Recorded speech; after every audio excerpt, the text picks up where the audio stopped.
اعوذ باللہ من الشیطان الرجیم بسم اللہ الرحمن الرحیم السلام علیکم اللہم صلی علی محمد و آل محمد۔ حضرت ابراہیم علیہ السلام اور نار نمرود۔ جب حضرت ابراہیم علیہ السلام نے تبلیغ کا دور شروع کیا تو بروایت معراج النبوت نمرود نے بمقام کوسہ جو کہ کوفہ میں ہے ایک 4 دیواری تیار کرائی جس کی لمبائی 4 فرسخ، چوڑائی 4 فرسخ اور اس کی بلندی 100 گز تھی، اور بروایت روضۃ صفا اس کی لمبائی 60 گز، چوڑائی 40 گز، بلندی 20 گز تھی۔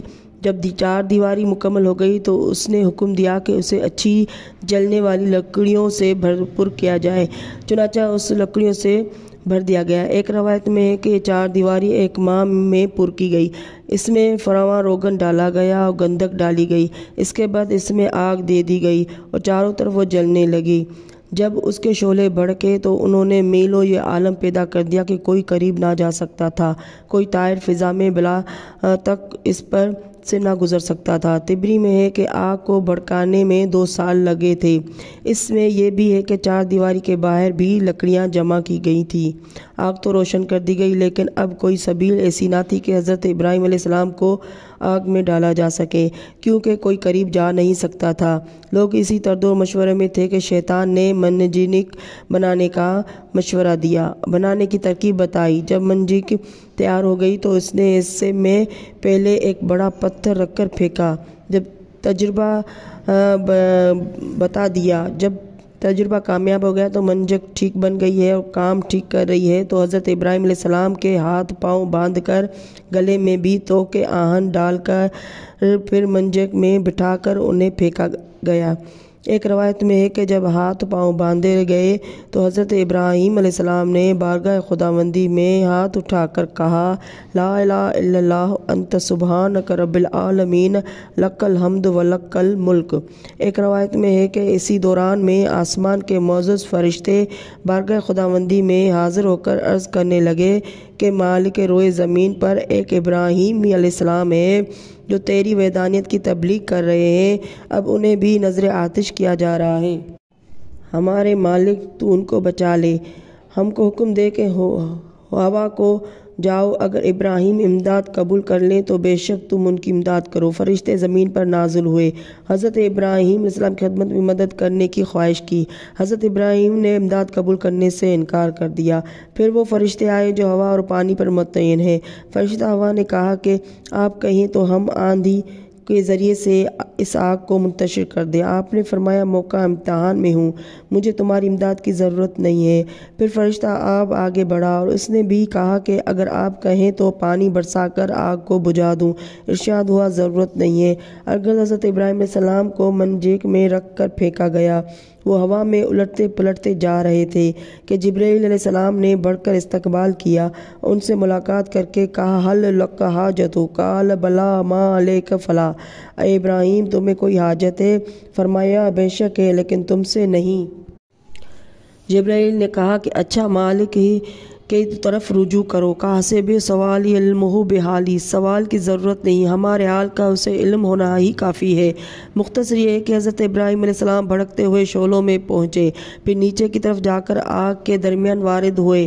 فرمان باری آگ کو پہنچ چکا تھا، یا نار کونی بردوں سلاما علی آل ابراہیم علی آل ابراہیم، اے آگ سلامتی کے ساتھ ابراہیم کے لیے سرد ہو جا۔ آگ گلزار بن گئی، گل و ریحان کی کثرت ہو گئی۔ صدی کا بیان ہے کہ فرشتوں نے ابراہیم کو زمین پر بٹھا دیا، ان کے بیٹھتے ہی ان کے قریب چشمے جاری ہو گئے۔ سبحان اللہ، گلاب اور نرجس کے پھول کھل گئے۔ ایک روایت میں ہے کہ حضرت ابراہیم علیہ السلام جو ہی وسط نار میں پہنچے، حضرت جبرائیل نے فوراً بلور کا ایک تخت بچھا کر اس پر انہیں بٹھا دیا۔ ان کے تخت پر بیٹھتے ہی چشمہ آب جاری ہوا، گردا گرد پھولوں کے درخت نمایاں ہو گئے۔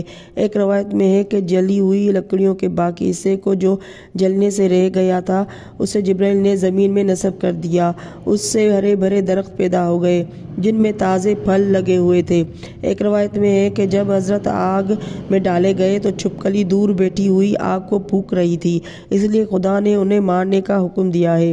میڈک دور ہی سے منہ میں پانی لے کر نار نمرود کی طرف پھینک رہا تھا تاکہ وہ بجھ جائے، حضرت ابراہیم علیہ السلام بچ جائیں، اس لیے خدا نے اس کو مارنے سے منع کیا ہے۔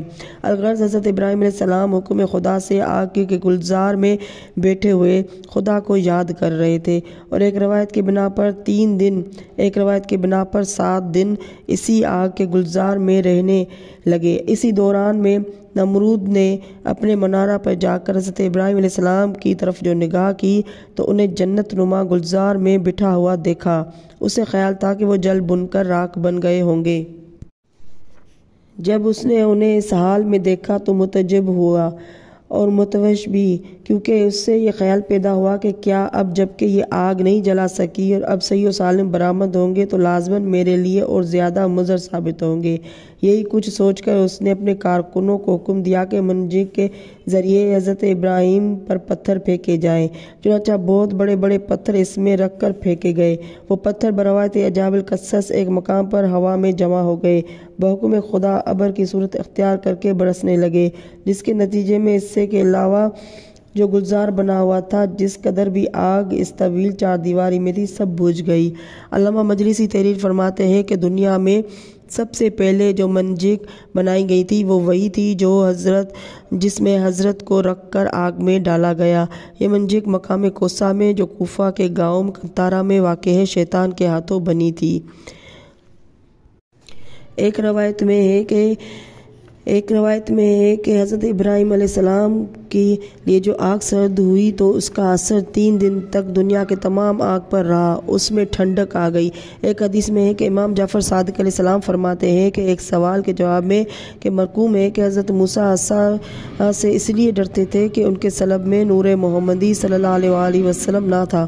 حضرت ابراہیم علیہ السلام اس لیے آگ سے بے پرواہ تھے کہ وہ جانتے تھے کہ آگ انہیں اذیت نہ پہنچا سکے گی، کیونکہ ان کی پشت میں حضرت محمد مصطفیٰ صلی اللہ علیہ وآلہ وسلم، علی مرتضیٰ علیہ السلام، فاطمہ الزہرا سلام اللہ علیہا، امام حسین علیہ السلام، امام حسین شہید کربلا، سید الشہداء کی 9 اولاد کا نور تھا۔